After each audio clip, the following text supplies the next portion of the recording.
ప్రభుత్వానికి విచక్షణ అధికారం ఉండొచ్చు, ఎవరినైనా జైల్లో పెట్టే అధికారం ఉండొచ్చు, ఎవరి మీద ట్యాక్స్ వేసే అధికారం ఉండొచ్చు, కానీ ఇల్లు కూలగొట్టే అధికారం ఎవరికి లేదు.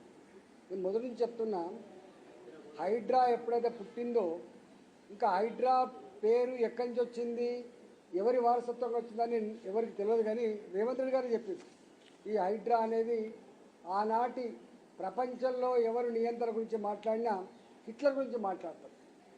ఆ హిట్లర్ ఎన్ని దుర్మార్గాలు కొడిగట్టిండు, ఎన్ని లక్షల మందిని గ్యాస్ పైప్లను తోలి చంపేసిండు, ఎంత విధ్వంసం సృష్టించిండో మనం చూస్తాం.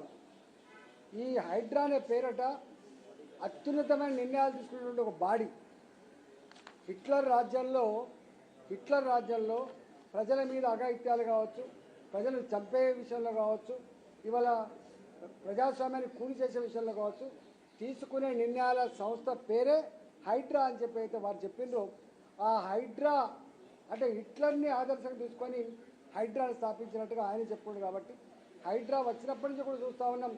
40 ఏళ్ల క్రితం, 50 ఏళ్ల క్రితం ఏ హైదరాబాద్ నగరంలో వాగుల పక్కపంటి కావచ్చు, ప్రభుత్వ స్థలాలలో కావచ్చు, అలాంటి వాటిల్లో హైడ్రా వచ్చి ఇది చెరువు బఫర్ల క్రితం తెలంగాణ నుంచి వెళ్ళి పొట్ట చేత పట్టుకొని కుటుంబాన్ని పోషించుకోవడానికి వచ్చి ఒక గుడిసె వేసుకొని ఒక తరం కష్టపడితే కళ్ళాలు చూసిన చెప్పాలంటే ఇలా ఆ కన్నీటి వేద ఒడవదు.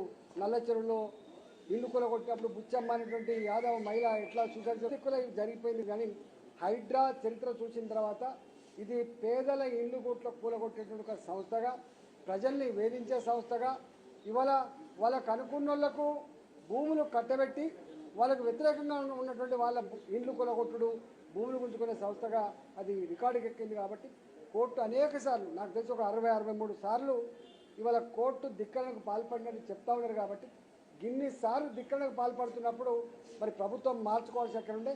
మరి ఎందుకో రేవంత్ రెడ్డి గారు అమితమైన ప్రేమ హైడ్రా మీదనే కాదు, అమితమైన ప్రేమ రంగనాథ్ మీద కూడా చూపించింది. కాబట్టి ఇవాళ రంగనాథ్ కూడా ఎవరు తప్పడతలేరు, హైడ్రా సంస్థ గురించి మాట్లాడతలేరు. ఇదంతా రేవంత్ రెడ్డి గారే చేయిస్తున్నది మాత్రం బయట ప్రచారం అవుతాం.